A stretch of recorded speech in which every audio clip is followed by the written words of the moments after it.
एक छोटे से गांव रामनगर था। इस गांव में एक छोटी सी झोपड़ी और उसके पास एक कुआं था। और इस छोटे से घर में हरिया नामक एक गरीब किसान अपनी पत्नी रूपा के साथ रहता था। हरिया मेहनत तो बहुत करता था, लेकिन उसके गांव में एक बड़ी समस्या थी, ऊंच नीच का भेदभाव। गांव के कई जमींदार और बड़े लोग हरिया को अपने से छोटा समझते थे, इसलिए उसे काम भी मुश्किल से मिलता था और घर की रोजमर्रा की जरूरतें पूरी करना बड़ा कठिन हो गया था।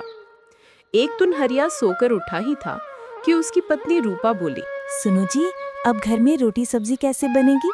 चूल्हा जलाने के लिए ईंधन भी खत्म हो गया है। तुम कोई काम वगैरह ढूंढने की कोशिश करो जी। रूपा, तुम्हारे सामने रोजाना ही सेठ जी के पास काम मांगने जाता हूँ। रोजाना मुझे टाल कर खेती का काम दूसरे मजदूरों से करवा लेते हैं। तो तुम सेठ जी की जगह किसी और से काम मांग लो। तुम्हें पता है, सेठ जी ऊंच नीच का वहम करते हैं। वो हमें अपने से छोटा समझते हैं। वो तुमसे अपने खेतों में काम नहीं करवाएंगे। ठीक है, देखता हूँ आज एक दो जगह जाकर। तब तक कुएं से एक बाल्टी पानी खींच दे, मैं नहा धो लेता हूँ। गांव में जो भी बड़े जमींदार थे, सब हरिया से भेदभाव करते थे और उसे काम न होने का बहाना करते थे। अब तो एक ही रास्ता है, दूसरे गांव जाकर काम की तलाशी करनी होगी। पर दूसरे गांव आने जाने में तुम्हें सुबह से रात हो जाया करेगी। पर करना तो पड़ेगा रूपा, नहीं करूंगा तो 2 वक्त की रोटी कैसे जुटा पाएंगे। अगले दिन हरिया दूसरे गांव निकल पड़ता है। दूसरे गांव पहुंचकर हरिया को काम मिल जाता है, पर रोजाना दूसरे गांव आने जाने में हरिया बहुत थक जाता था। रूपा, मुझे दूसरे गांव के लोग नहीं पहचानते, इसलिए मुझे वहां पर आसानी से काम मिल जाता है। एक मेरे अपने गांव के लोग जो सीधे मुंह बात भी नहीं करते। भगवान, आपकी बनाई दुनिया में तो सब मनुष्य बराबर हैं। कोई ऊंच नीच की भावना नहीं है, कोई अमीर गरीब नहीं है। फिर मेरे साथ ही ऐसा भेदभाव क्यों भगवान? अपने ही गांव में आज मुझे दुत्कारा जाता है। काम मांगने जाओ तो गांव के सेठ और जमींदार कहते हैं कि मैं उनके यहाँ काम करने के लायक नहीं हूँ। हरिया अगले दिन दूसरे गांव से वापस आ रहा था। शाम घिर आई। रास्ते में उसे एक बूढ़े साधु महाराज मिलते हैं। बेटा, किस दिशा में जा रहे हो? बाबा, मैं तो अपने गांव वापस जा रहा हूँ। क्या मैं भी तुम्हारे साथ एक रात के लिए तुम्हारे घर रह सकता हूँ?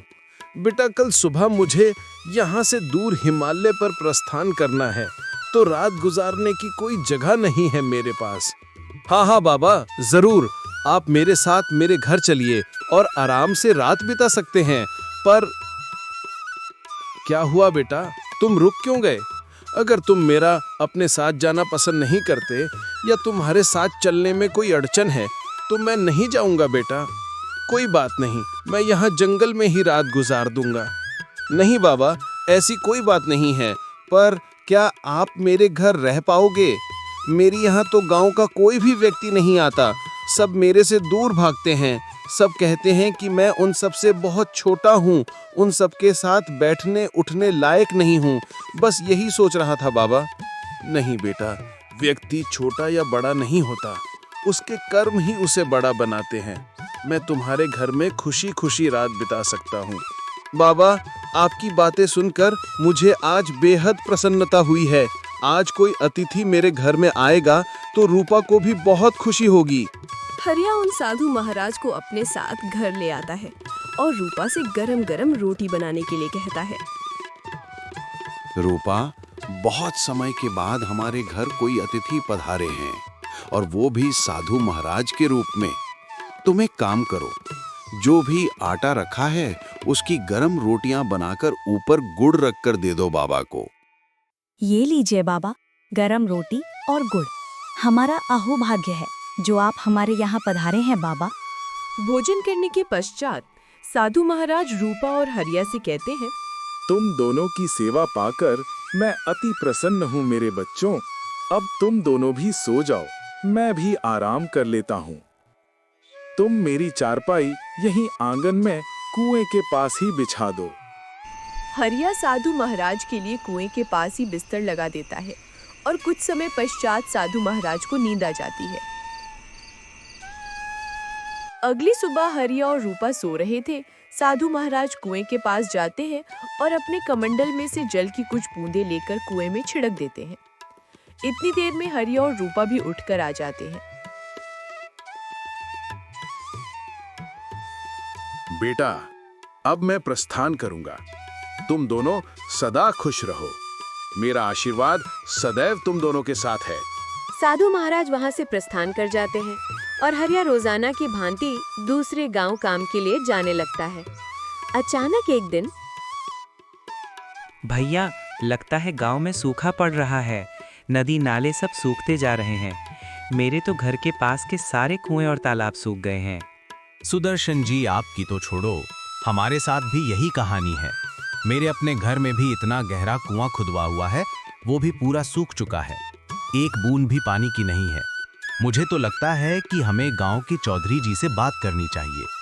सब लोग गांव के चौधरी के पास जाते हैं, पर वहां तो अजी, सुनते हो? घर में चूल्हा कैसे जलेगा? भोजन कैसे बनेगा? पानी की एक बूंद भी नहीं है। सारे मटके और बर्तन खाली पड़े हैं। घर के दोनों कुएं सूख चुके हैं। कहाँ से आएगा पानी पीने का? गांव के इतने बड़े जमींदार हो, तुम्हें पता है गांव में सूखा पड़ चुका है। कुछ तो उपाय सोचो। अब गांव में सूखा पड़ गया है, हम भी क्या करें? जो थोड़ा बहुत पानी था मैंने तुम्हें मंगवा कर दे दिया। अब सारे नौकर चाकर भी दूर गांव से पानी ला ला कर थक गए हैं। कोई भी हमें अपने गांव से पानी नहीं देता है। सबको अपने गांव की चिंता है, इसलिए हर कोई अपने गांव में पानी बचा कर रखना चाहता है कि कहीं वहां भी सूखा ना पड़ जाए। चौधरी साहब, हम सब की भी यही विपदा है कि गांव में पानी कहां से आए। पानी की एक बूंद भी गांव में नहीं है। चौधरी साहब, सब घरों का बुरा हाल है। गांव के सारे कुएं, तालाब, नदी नाले सब सूख चुके हैं। कहीं भी पानी की एक बूंद नहीं है। मालिक, कुछ कीजिए चौधरी साहब। गांव में सूखा पड़ जाने से सब लोग बहुत परेशान थे। उधर हरिया और रूपा हैरान थे। रूपा, पूरे गांव में सूखा पड़ा हुआ है, कहीं भी पानी की एक बूंद नहीं है, पर हमारे कुएं में तो पानी पूरी तरह से भरा हुआ है, और वो भी साफ और मीठा। ऐसा कैसे हो सकता है रूपा कि गांव के सभी कुएं और तालाब सूख गए हैं, पर हमारे कुएं का पानी नहीं सूखा? मुझे तो ये उन्हीं साधु बाबा का चमत्कार लगता है जो उस दिन हमारे यहाँ रात में ठहरे थे। मैंने उन्हें कमंडल से कुछ जल की बूंदें इस कुएं में छिड़कते हुए देखा था। शायद उन्हें एहसास हो गया था कि इस गांव में सूखा पड़ने वाला है। हे साधु महाराज, आप जहाँ कहीं भी हैं, हमारी तरफ से धन्यवाद स्वीकार कीजिए। हरिया और रूपा मन ही मन उन साधु महाराज को धन्यवाद करते हैं। उधर जब ये बात जमींदार को पता चलती है तो वो भी हैरान रह जाता है। क्या उस गरीब का कुआं पानी से भरा हुआ है? ऐसा कैसे हो सकता है? ये तो असंभव है कि पूरे गांव में पानी की एक बूंद नहीं है और हरिया का कुआं पानी से भरा हुआ है।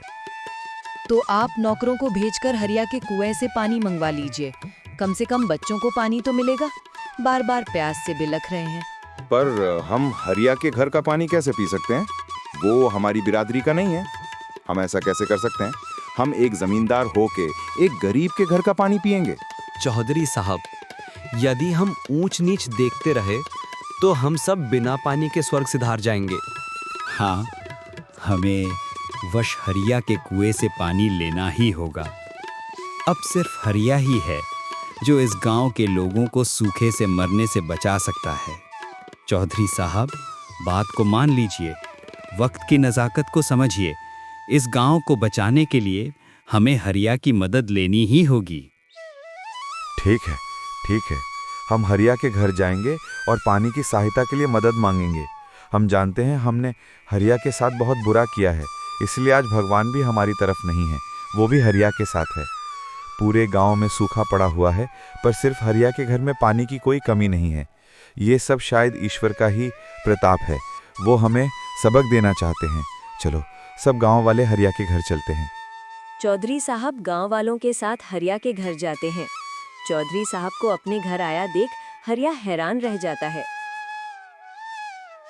चौधरी साहब, आज आप मुझ गरीब का घर पधारे, मुझसे कोई गलती हुई है क्या चौधरी साहब, जो आपने यहाँ आने का कष्ट किया?